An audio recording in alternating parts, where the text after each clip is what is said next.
সাহাবাগণ সত্যের মাপকাঠি মর্মে একটি আয়াত এবং একটি হাদিস বলে কথা শেষ করছি। পবিত্র কোরআনের এক আয়াতে বলেন, ফাইন আমানু বিমিসলি মা আমানতুম বিহি ফাকাদ ইহতাদাউ। হে আমার নবী সাহাবাগণ, তোমাদের ঈমানের অনুরূপ যদি মুনাফিকরা ঈমান আনে তবেই হেদায়েত পাবে। যতক্ষণ পর্যন্ত নিজের ঈমানের গ্রহণযোগ্যতা যাচাইয়ের জন্য সাহাবাদের ঈমানকে মাপকাঠি না মানবে ততক্ষণ পর্যন্ত মুসলমান নয়, মুনাফিক বলে গণ্য হবে। কোরআনে আল্লাহ বলেছেন, হাদিস শরীফে রাসূল কি বলেছেন? হাদিস শরীফে রাসূল বলেছেন, আমার মুসলমান উম্মত ৭৩ দলে বিভক্ত হয়ে ৭২ দল মুসলমান জাহান্নামী হবে। জাহান্নামী হওয়ার একমাত্র কারণ মন গড়া ব্যাখ্যা। ৭২ দল মুসলমানকে রাসূল জাহান্নামী বলেছেন কোন অপরাধে? মন গড়া ব্যাখ্যা মতো ইসলাম পালন করবে। একটা মাত্র মুসলমানের দল মন গড়া ব্যাখ্যা মতে নয়, সহিহ ব্যাখ্যা মতো ইসলাম পালন করবে। এই জন্য একটা মুসলমানের দলকে রাসূল জান্নাতি বলেছেন।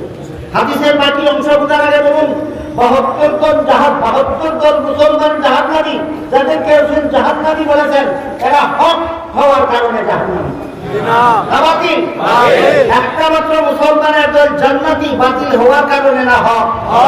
৭২টা বাতিল দল থেকে একটা হক দলকে পার্থক্য করব কিভাবে? প্রশ্নের জবাবে রাসূল বলেন, আমার সুন্নতকে মাপকাঠি মানলে আর আমার সাহাবায়ে কেরামের জমাতকে মাপকাঠি মানলে ৭২ দল বাতিল দল থেকে একটা হক দলকে তুমি পার্থক্য করতে পারবা। ৭২টা বাতিল দল থেকে একটা হক দলকে পার্থক্য করার জন্য আল্লাহ রাসূল পরিষ্কার ভাষায় দুইটা মাপকাঠি সাব্যস্ত করে দিয়েছেন। একটা মাপকাঠির নাম সুন্নতে রাসূল, আর একটা মাপকাঠির নাম জামাতে সাহাবা। যারা মানে তাদের নাম আহলে সুন্নাত ওয়াল জামাত।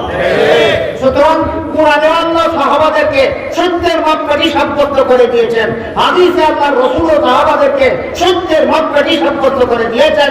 যারা মানে না তারা কোরআনও মানে না, হাদিসও মানে না। এই সমস্ত ভ্রান্ত মতবাদ বর্জন করে ইসলামের বিশুদ্ধ মতে বা মতবাদে অটল থাকো বলে আল্লাহ নির্দেশ দিয়ে সূরা 13 নম্বর আয়াতে বলেছেন, আকিমুদ্দিন, ইসলামের বিশুদ্ধ মতবাদে অটল থাকো।